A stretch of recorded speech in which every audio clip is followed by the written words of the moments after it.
የተከበረው ምክር ቤት እንዲገነዘብ የምፈልገው ይሄን መፈንቅለ መንግስት ያቀዱ ያዘጋጁ የጻፉ ሰዎች እቅዳቸውን አልሰጡንም። የነሱን የዳቦ ስምኛ እናቀው አይደለም ሳይሆን ማለት ያለባቸው ያቀርነው እኮ እንደዚህ ነበር ብለው ይንገሩ። የሸረቡት ጉዳይ ምን እንደሆነ እኛ እናቀም። እኛ የምናቀው ይህ ህገ መንግስታዊ ድርጊት መፈጸሙ። መፈንቅለ መንግስትን ከየት አመጣችሁት ያላችሁ እንደሆነ 1953 ግርማሜና መንግስቱ ከወርቅ ነጋ ሆኖ ያደረጉትን ህገ መንግስት ስናይ የአንድ ጀነራል ጦር የሆኑ ሰዎች አገተ፣ የሆኑ ሰዎች ገደለ፣ በሚዲያ ተናገረ። ሌላው ጦር መታውና ተበተነ፣ ከሸፈ። የ53ቱ መፈንቅለ መንግስት ንጉሠ ነገሥቱን አይደለም የገደለው፣ ከዛ በታች ያሉ አመራሮች ነው የገደለው። የመፈንቅለ መንግስት ሙከራ ተብሏል። የነፋንታ በላይ 81ዱ መፈንቅለ መንግስት የተወሰነ ኃይል የተወሰነ ሰው አገተ፣ የተወሰነ ሰው ገደለ። ለመፈንቀል መሞከሩን አንዳንድ ተቋም በመያዝ ማሳየት ሞከረ። ሌላው ኃይል ቀለበሰው፣ መፈንቅለ መንግስት ከሸፋል። የአሁኑ መፈንቅለ መንግስት 3 ቦታ ቢያንስ እስካሁን ያወቅ ነው። በቤኒሻንጉል ከፍተኛ ኃይል አስገብቷል። ጅምጅም የሚባል ፓርክ አካባቢ፣ በባህር ዳር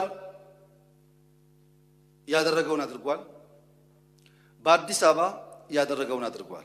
ያልተደረጉት ስላልሞቱ ህገ መንግስት አትበሉት፣ እነሱ ከሞቱ በኋላ ነው ህገ መንግስት የሚባለው ብሎ ሊያሞኙ የሚፈልጉ ሰዎች አሁን ከቤኒሻንጉል ከያዝናቸው ሰዎች የገዳይ ስልጠና የወሰዱ አሰሲኔት የሚያደርጉ ሰዎች፣ በኦሮሚያ የተመለመሉት አሰሲኔት የሚያደርጉ ገዳዮች። በነገራችሁ ላይ በዚህ መፈንቅለ መንግስት የተሳተፉ ሰዎች ቁጥራቸው ቀላል ያልሆነ ከጥቂት ወራት በፊት ቤተ መንግስት ከመጡ ወታደሮች አብዛኛዎቹ ተሳትፈውበታል። መከላከያ ገምግሞ አስሮ እነዚህ ወጣቶች ናቸው ይማራሉ ብሎ የሸኛቸውን ተጠቅመውበታል። ግን ይነግሩናል መፈንቅለ መንግስት አይደለም ብሎ ይነግሩናል። እሺ ሎጂክ መሆኑ ነው። እንዴት ክልል ላይ መፈንቅለ መንግስት ይደረጋል? እንደ ራሽናል አይደለም ከሆነ ሐሳቡ እንዴት በፌደራል መንግስት ላይ መፈንቅለ መንግስት ይደረጋል? መጀመሪያውን እኮ ኢራሽናል ተውት ነው እንጂ አሁን ባለው ኢትዮጵያ ማን ነው ማንንም ፈንቅሎ መንግስት መሆን የሚችለው? አይቻልም እኮ መተላለቅ ነው እንጂ በፌደራል ደረጃም ቢሆን መፈንቅለ መንግስት የሚታሰብ አይደለም ለራሽናል ጭንቅላት። አንዴ ኢራሽናል ከሆንክ ግን አትፈጽመውም። ለመጀመር ግን ቦታ አትመርጥም እንጂ ክልል አይደለም ፌደራል የሚባል በፌደራል አሁን ባለው ኢትዮጵያ ውስጥ መፈንቅለ መንግስት ማሰብ እብደት ነው። አይሆንም። በአንድ ጀንበር መቶ ሺዎች የሚታረዱበትን ትራጀዲ እንፈጥር ይሆናል እንጂ መንግስት መሆን አንችልም። ደግሞ እሱ የሚቅር ሎጂክ መሆኑ ከሆነ እንዴት ሰው አምባቸው መኮንን ይገላል? አምባቸው መኮንን እንኳን ልትገለው ልትቆጣው የሚያሳሳ ሰው ነው። አምባቸው መኮንን ለአማራ ህዝብ የከፈለውን ታሪክ ያወጣዋል። ይህንን ፍልቅልቅ የገደለ ጭንቅላት ራሽናል መሆን አይችልም። አያውቀውም። ቀበሌ ላይም ወረዳ ላይም መፈንቀል የሚችል ይመስለዋል። እንዴት ሰው ሰዓረ መኮንን ይገላል? ሰዓረ መኮንን እንደ ዳቦ እንዳበሻ ዳቦ ከታችና ከላይ እሳት እየነደደበት ጓዶቼን ቀብሬ የመጣሁበትን ኢትዮጵያዊነት አላፈርስም እኔ ፈርሳለሁ ያለ ጀግና እንዴት ይገላል ሰው? እንደማንም ሰው መሆን እየቻለ ማለት ነው። የትግራይ ወጣቶች የገደልኩት ለኢትዮጵያ አንድነት ለኢትዮጵያ ዲሞክራሲ ነው፣ ቃሌን አላጥፍም፣ የጓዶቼ አጥንት እና ደም ይታወሰኛል ያለን ጀግና በአደባባይ የቀጠፈ። ሌላው ስላልተሳካ እንዴት መፈንቅለ መንግስት ይባላል ይሉናል። መፈንቅለ መንግስት ነው። ይህ ህገ መንግስታዊ መፈንቅለ መንግስት ነው። ይሄን ሊነግሩ የሚፈልጉ ኃይሎች በጊዜ ብዛት እነማን እንደሆኑ እየለየን እንሄዳለን።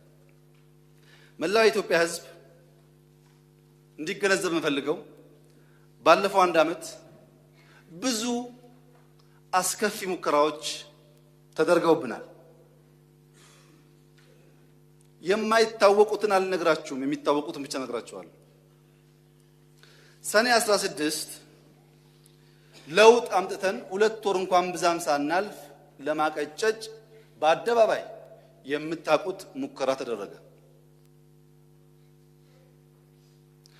እሱን በትክክል ወንጀለኞች ለይተን ለሕግ አቅርበን ሳንጨርስ 2 ወር ባልሞላ ጊዜ ውስጥ በሶማሌ ክልል የኢትዮጵያን አንድነት የሚፈታተን እጅግ የተደራጀ የሰለጠነ ገንዘብ ትጥቅ ያለው በሺዎች የሚቆጠር ኃይል በፖለቲካና በወታደራዊ የተመራ ኢትዮጵያዊነት ላይ አደጋ የሚያስከትል ችግር ገጠመን።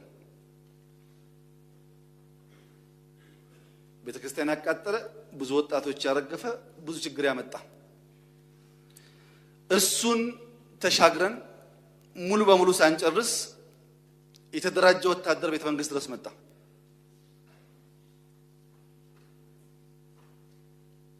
ያ የተደራጀ ወታደርን በምታውቁት መንገድ መልሰን 2 ወራት ሳይሞላን በምዕራብ ኢትዮጵያ በ3 ወር መንግስት ሆናለሁ የሚል ኃይል ተፈጠረ።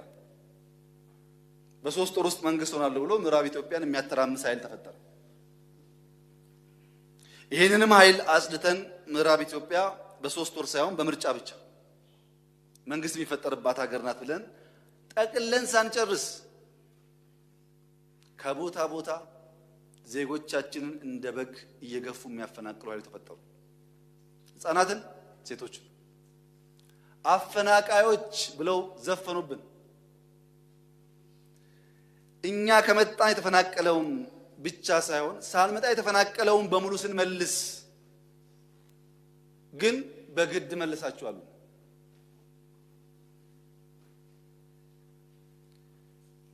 መፈናቀሉን በመጨረስ ሂደት ላይ እንዳለን ሲያውቁ ጥቂቶች አውቀው ኮንሸስሊ፣ ብዙዎች ግን ሳይገባቸው በሁለት እግሯ መቆም ያልቻለችን ሀገር የደሞዝ ጭማሪ በሚል ሰበብ አንዴ ጤና፣ አንዴ ትምህርት፣ አንዴ መምህር እያሉ ተደራጁብን። ፖለቲካ ነው። ኢትዮጵያ ደሞዝ የምትጠየቅበት ጊዜ አልነበረም። ጥቂቶች ኮንሸስሊ ገብቷቸው፣ ብዙዎች ግን ሳይገባቸው ከነሱም ጋር ውይይት አድርገን ተረጋጉ፣ ጊዜው አይደለም፣ አሁን የምትሰጡበት እንጂ የምትቀበሉበት አይደለም ብለን ስናልፍ የተቀናጀ የሚዲያ በሬ ወለደ ዘመቻ ተካሄደ። መከላከያ ኦሮሞ ነው የያዘው፣ እንትን ኦሮሞ ነው የያዘው። ውሸት ነው። የተከበረው ምክር ቤት እያንዳንዱ ተቋም ኦሮሞ ያልተገባ ስልጣን ይዞ ከሆነ አጣርቶ ከኔ ጀምሮ እርምጃ መውሰድ ይችላል። አንድም ቦታ ኦሮሞ ያልተገባ ስልጣን አልያዘም። ሆን ተብሎ የዋሁን ህዝብ ለማባላት ሰፊ ስራ ተሰራ። እሱንም በውይይት እና በፋክት አንዳንድ ቦታ ፋክት እያወጣን ባልተገባ መንገድ አልሳካ ሲላቸው ባህር ዳር ላይ እና አዲስ አበባ ላይ የማይተኩ ሰዎች ቀጠፉብን። ለመላው የኢትዮጵያ ህዝብ ላስገነዝብ የምፈልገው ይሄ ለውጥ እውነተኛ ለውጥ ነው። ይሄ ለውጥ ለኢትዮጵያ ፍቱን መድኃኒት የሆነ ለውጥ ነው። ይሄ ለውጥ ኢትዮጵያን አንድ አድርጎ የሚያስቀጥል ብቻ ሳይሆን ኢትዮጵያውያን የሚያስከብርና ወደ ብልጽግና የሚያወጣ ነው። ለውጡን የምንመራ ሰዎች በልበ ሙሉነት ልነግራችሁ የምፈልገው እውነት ከኛ ጋር ስለሆነ ማንም አያቆመንም። ማንም አያቆመንም። እውነትን ይዘን ስለምንሰራ የኢትዮጵያ አምላክ እኛን ያግዘናል። ያ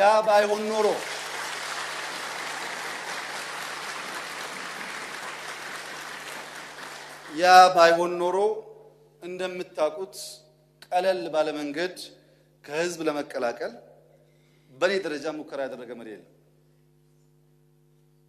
ግን ጠባቂው የማይተኛ የማያንቀላፋ ስለሆነ ከንቱ ድካም ሆኗል ሁሉ።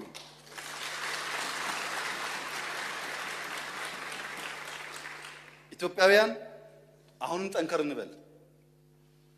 አምባቸውን የሚወድ ሳርን የሚወድ ኢትዮጵያዊ ካለ እቺን ሀገር ከደህንነት አውጥተው ወደ ብልጽግና እናሸጋገር። እቺን ሀገር ዲሞክራሲያዊ እናደርግ። የክፉዎች ሐሳብ እንዳይሳካ እጅ ላይ ተያይዘን እንስራ። አንዱ ሲሮጥ አንዱ እግር የሚያስር መሆኑን እንተው፣ አይጠቅመንም። ይሄንን ካደረግን እቺ ሀገር የፈተና ውርጅብኝ ሲወርድባት የተሻገረች ናት። እንሻገረዋለን። የበለጠ አጀግኖናል። የበለጠ አለማምዶ እያንዳንዱ ፈተና የበለጠ አለማምዶናል። የበለጠ ሻርፕ አድርጎናል። በዚሁ አጋጣሚ ኢትዮጵያውያን እንዲገነዘቡ የምፈልገው ነገር የዋህነት ይቅርታና ደግነታችን እስከ ኢትዮጵያ አንድነት ብቻ ነው። ብዙ ጊዜ ተሞክሯል። እኛ አንፈራም። በኢትዮጵያ አንድነት ነገም ግንባራችን እንሰጣለን። በዚህ የሚደራደር የለውጥ አመራር የለም።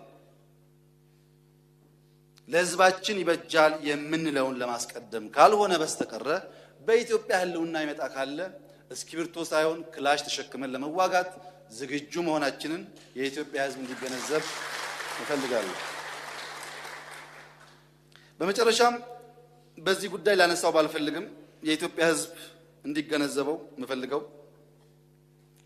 በተለያየ ዓለም ያሉ አማርኛ፣ ኦሮምኛ፣ ትግረኛ ወይም ሀገርኛ ቋንቋ የሚናገሩ ብዙዎቹ የኢትዮጵያ ፓስፖርት የሌላቸው ሶፋ ላይ ተቀምጠው መደብ ላይ የተቀመጠውን ሕዝብ ተነስ የሚሉ